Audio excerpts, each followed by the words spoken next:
बिस्मिल्लाहिर्रहमानिर्रहीम। अस्सलाम वालेकुम व्यूवर्स, मेरा नाम हुरम शहजाद और इस वीडियो में बात करते हैं चाइना का जेड वीज़ा। चाइना का जेड वीज़ा जिसे वर्क परमिट भी कहते हैं, वर्क वीज़ा भी कहते हैं और रेजिडेंस परमिट भी कहते हैं, आप कैसे हासिल कर सकते हैं इसमें मैं आपको बताऊंगा इसके लिए कौन कौन से डॉक्यूमेंट्स रिक्वायर्ड हैं, इसके बेनिफिट्स और इसको हासिल करने के लिए आपको किन मराहल से गुज़रना होगा और ये नायाब किस्म का वीज़ा आपको कितनी अमाउंट में दरकार होगा। ये मेरा ज़ाती एक्सपीरियंस है, मैं आपके साथ शेयर करूँगा।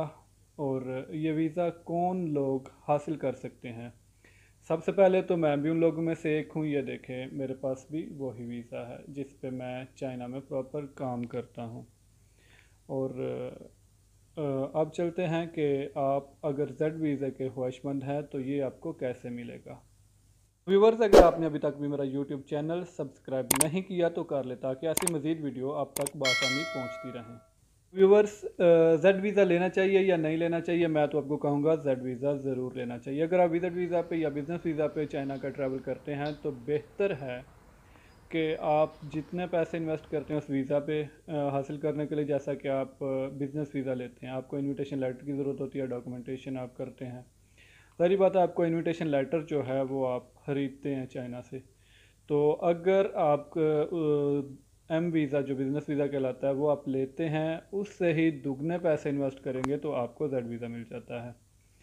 इसके रिक्वायरमेंट्स भी सिंपल है। अगर आप बिज़नेस वीज़ा लेते हैं तो आपको बहुत से डॉक्यूमेंट्स चाहिए होते हैं जिनमें बैंक स्टेटमेंट और बिज़नेस के डॉक्यूमेंट्स वगैरह रिक्वायर्ड होते हैं और एक इनविटेशन लेटर। तो अगर आप जेड वीज़ा लेते हैं तो इसके लिए आपको ना तो बैंक स्टेटमेंट चाहिए और ना ही आपको बिज़नेस के डॉक्यूमेंट्स चाहिए। डॉक्यूमेंट्स क्या चाहिए, सबसे पहले बात करते हैं डॉक्यूमेंट्स की।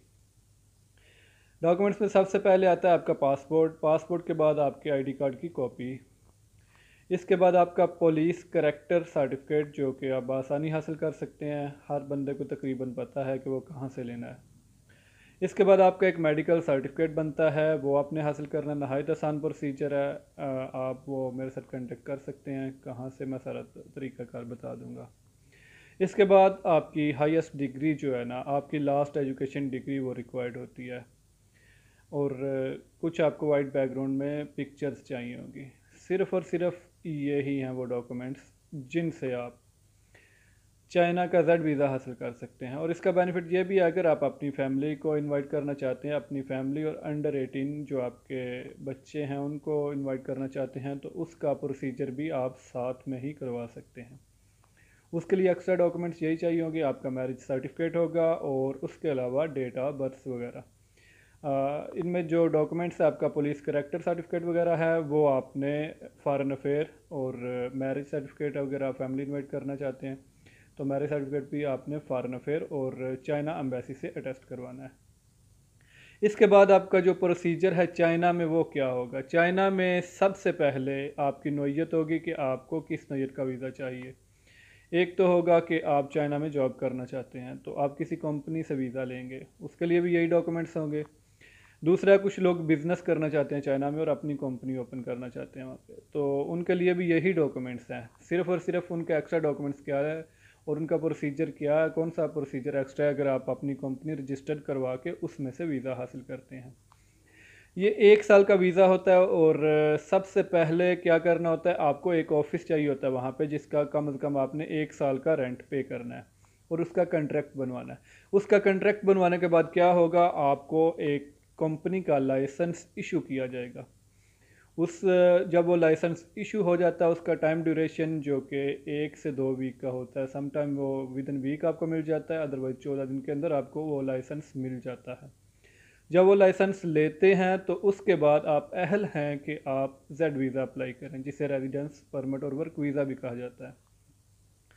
तो जब आप वर्क वीज़ा अप्लाई करते हैं तो बिल्कुल आपको ये वर्किंग कार्ड मिलता है और आपके पासपोर्ट पे जो 1 साल का स्टिकर जो है वो लगा दिया जाता है। 1 साल तक वैलिडिटी होती है, 1 साल बाद आपने रीन्यू करवाना होता है।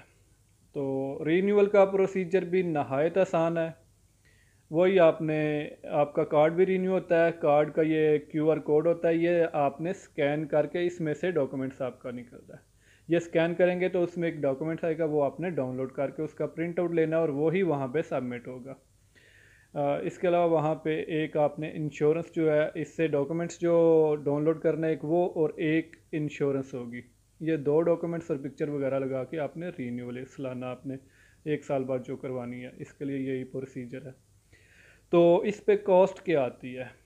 कॉस्ट तो इसकी ये है कि अगर आप किसी कंपनी से वीज़ा लेते हैं तो कंपनी का जो है एवरेज प्राइस है जो कंपनीज सेल करती हैं वीज़ा, वो तकरीबन 4 लाख से 4.5 लाख के राउंड अबाउट मुख्तलिफ कंपनीज वीज़ा सेल करती हैं।